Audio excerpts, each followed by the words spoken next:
The title of my message this morning is From Darkness to Light, and it's taken from the reading in Genesis, and the verse, Abraham called that place, "The Lord will provide." The lectionary sets up our readings over the course of 3 years. It calls them years A, B, and C, and we are in year A. The main reading in the New Testament for year A is Matthew, and the reading for the Old Testament is given a choice. We may choose Genesis or Jeremiah. And as the preacher for this Sunday, I chose Genesis because it's the first book in the Bible. The stories are rich and complex, and so many of the stories influence our culture. The challenge of reading the readings from Genesis at times, however, is that they can be very difficult, perplexing, and troubling. Few stories are more difficult and more challenging than this morning's reading. Maybe the challenge and difficulty of the reading is why those folks that make the lectionary placed it in the middle of the summer when fewer people are in church. Give a break to the preacher. It starts, God tested Abraham. He told him, "Take your son, your only son, Isaac, and offer him as a sacrifice to me." Now, our Jewish brothers and sisters don't shy away from this reading. It is read on the second day of Rosh Hashanah, one of the holiest days in the Jewish calendar, and at the time that marks the beginning of the Jewish New Year. The story, from their perspective, looks at the celebration of God's kingliness and the binding of the Jews to God in a relationship that is never broken.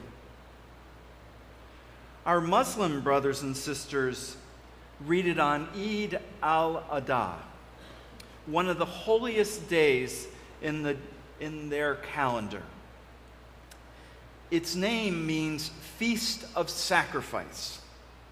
The Muslim tradition focuses on the willingness of Abraham to sacrifice his son as an act of submission to God's command.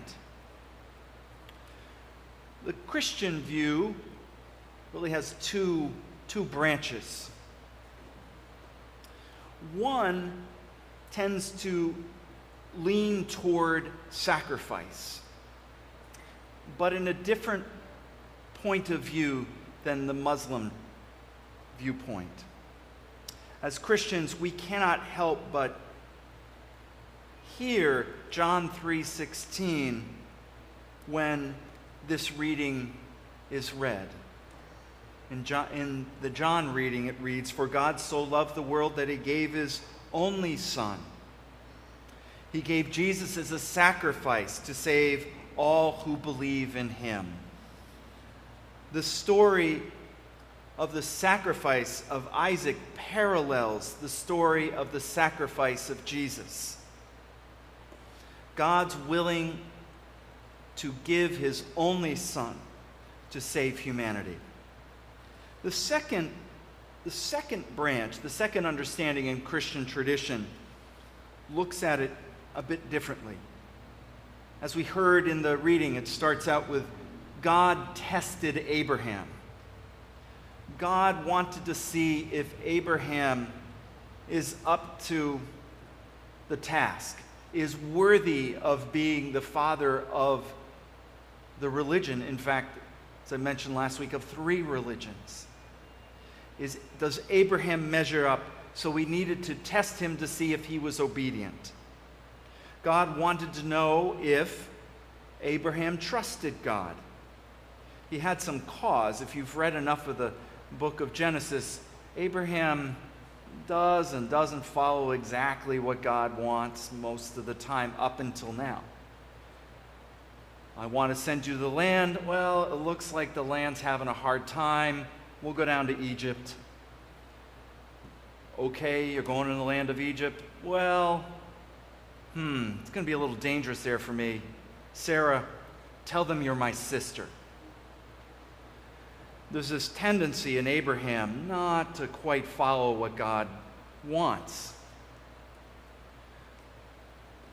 God promises him a son with Sarah. Well, but Hagar looks a little more fertile these days. This is Abraham. It's tough. So God tests him. That's what we're seeing out of this tradition. He wants to see if he's willing to commit to God the promise of the future. Is he willing to offer his son, his only son? What is most important to Abraham? Is he willing to offer that to God? Abraham showed that he was willing to sacrifice his son. The uncomfortable bit of the story is God's request. God asked Abraham to kill his son. God asked Abraham to commit violence and to kill to please him. But the story is difficult if we only think of God as all loving and all good. God, however, has a dark side. The story of the sacrifice of Isaac tells us that there is part of the divine spirit that permits killing. The insight is troubling and disturbing. It should be. Moreover, the story focuses and forces us to see the dark side of humanity as well. Abraham does not refuse God. There are others, we can think of Moses, who refuse God over and over again. Abraham says, here I am. Okay, I want to take your son. I want you to take your son and kill him, to offer him to me. Abraham knew what that meant. He knew that the offering meant killing his son. He doesn't question God. He doesn't sit back there and say, now wait a minute, God, we had to wait a long time to get this son, and Sarah's going to be a little upset with me that I've gone off and killed my son here.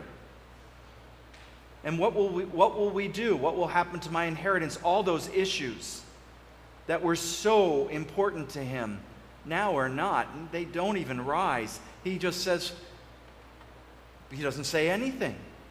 He simply gets up the next day and leaves with his son. Abraham's dark side is his willingness to sacrifice his son, and it is just as troubling. It is our dark side. There is a part of the human spirit that allows killing as well. The story, however, tells us more. The dark side does not succeed. God stops Abraham, and Abraham stops. The crucial aspect of the story is that both stop. Darkness does not rule, even though both God and Abraham go right up to the very edge of violence.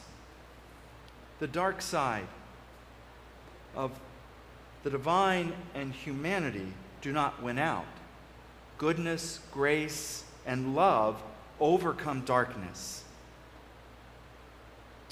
What do we make of the testing of Abraham? We can identify with the Jewish teaching.